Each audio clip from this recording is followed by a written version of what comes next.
Good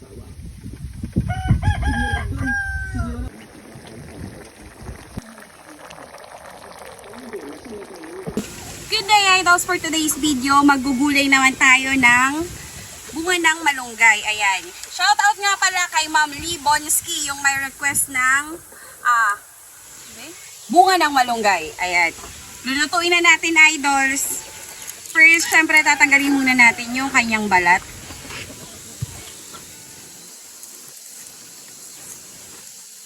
Yung iba kinikis-kis siya, pero yung nakasanayan ko kasi dito sa lugar namin, yung ganitong paglilinis ng malunggay. Since yung malunggay nga natin is hindi pa siya masyadong magulang. Pag magulang din, minsan kinikis-kis lang din namin or hinahati siya tapos kikis-kisin yung laman sa loob.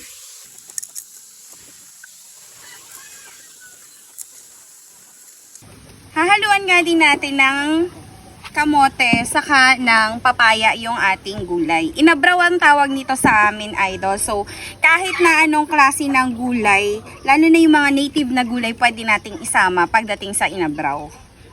Babalatan lang natin, then hihiwain natin ng cube yung ating kamote.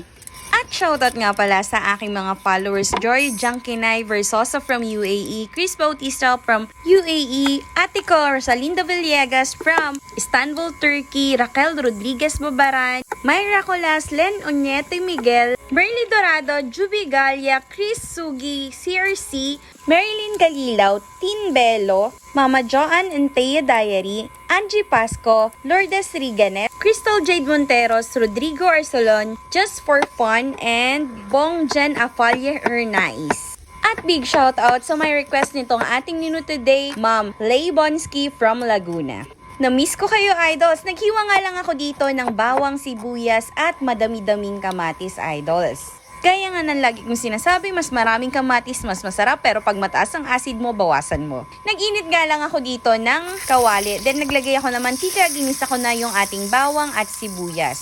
Pag namoy mo na yung aroma ng bawang at sibuyas, idols, pwede mo nang ilagay yung ating kamatis. Ang original method ng inabraw, idols, magpapakulo ka lang ng tubig, ilalagay mo ang kamatis at ang sibuyas. Pero sa akin, ginigisa ko siya, idols. Matapos na medyo malamog yung ating kamatis, nilagay ko na rin yung ating kamote. Then, isusunod naman natin yung tubig para sa magiging sabaw, idols.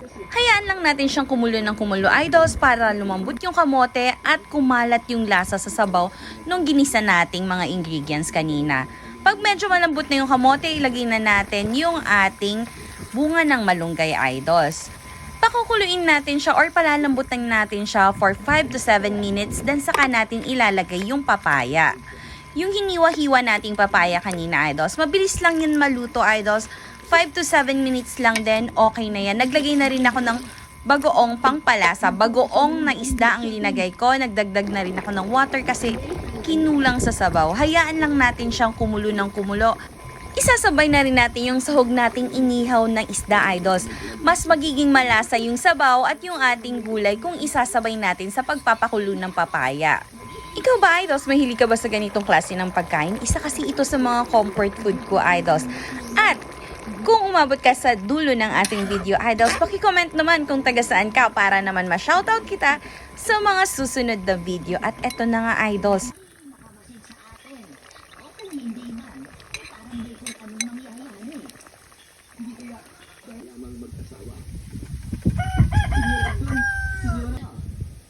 Wala naman po, mana. Medyo